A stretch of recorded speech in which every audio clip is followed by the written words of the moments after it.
Frenkie de Jong না থাকলে নেদারল্যান্ডসের যে সমস্যা হতে পারে এটা আমরা সবাই মোটামুটি এক্সপেক্ট করেছিলাম। প্রথম ম্যাচে সেই জিনিসটাই আবারও নতুন করে আমরা বুঝতে পারলাম যে একটা মিডফিল্ডার না থাকলে টোটাল দলের উপরে কিরকম ইম্প্যাক্ট পড়ে।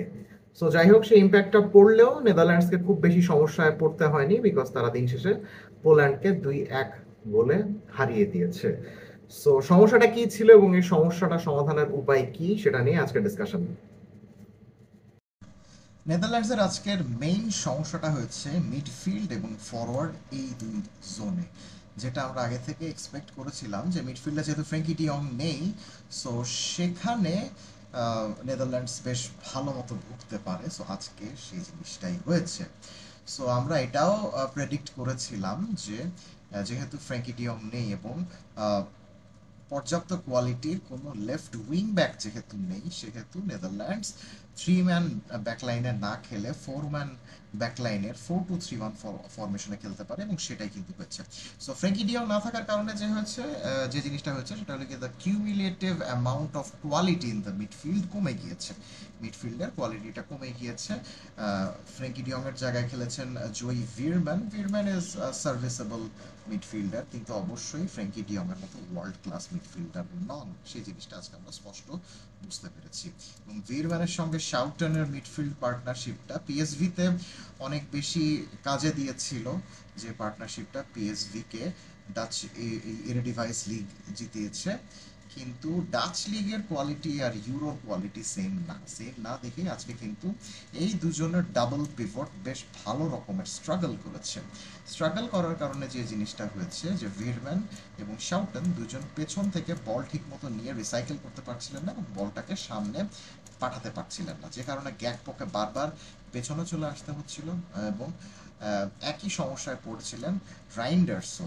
রাইন্ডার্স কম্প্যারেটিভলি অ্যাটাকিং রোল তাকে দেওয়া হয়েছিল, তিনি সামনে অত বেশি প্রগ্রেস করতে পারেনি, বিকজ ভিয়েরম্যান এবং শাউটন তাদেরকে ওই সাহায্যটা করতে পারছিলেন না, এবং যে কারণে ভুগছিলেন মেমফিস ডিপাইও।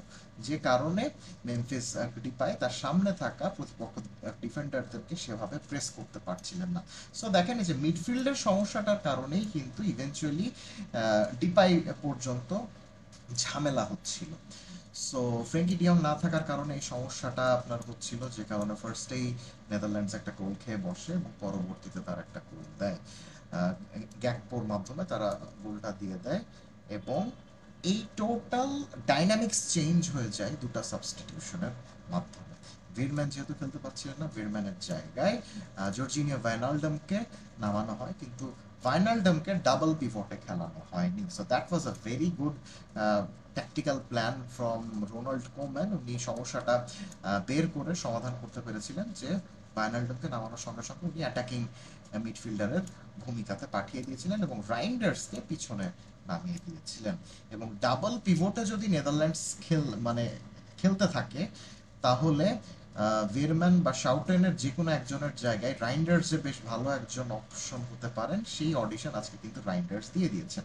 বিকজ রাইন্ডার্স ডাবল পিভটে খেলার সঙ্গে সঙ্গে পেছন থেকে বল ঠিকমতো প্রোগ্রেস করতে পারছিলেন, ভাইনালডোমও সেরকম সুবিধা পাচ্ছিলেন। এবং আরেকটা জায়গায় চেঞ্জ আনা হয়, সেটা হলো মেমফিস ডিপাইয়ের জায়গায় একজন প্রপার নাম্বার 9 ভাউট ওয়েঘহর্স্টকে নামানো হয়, যিনি কিনা অত্যন্ত এফেক্টিভলি প্রেস করতে পারছিলেন।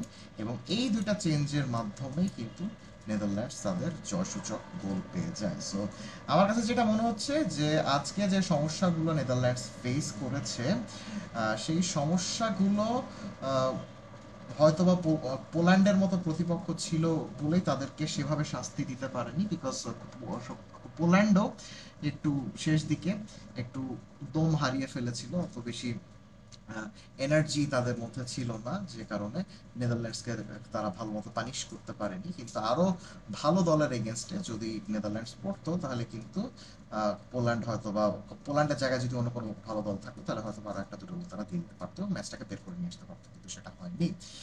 So I guess Ronald come on বুঝতে পেরেছেন তার মিডফিল্ডের মেইন সমস্যাটা কোনটা।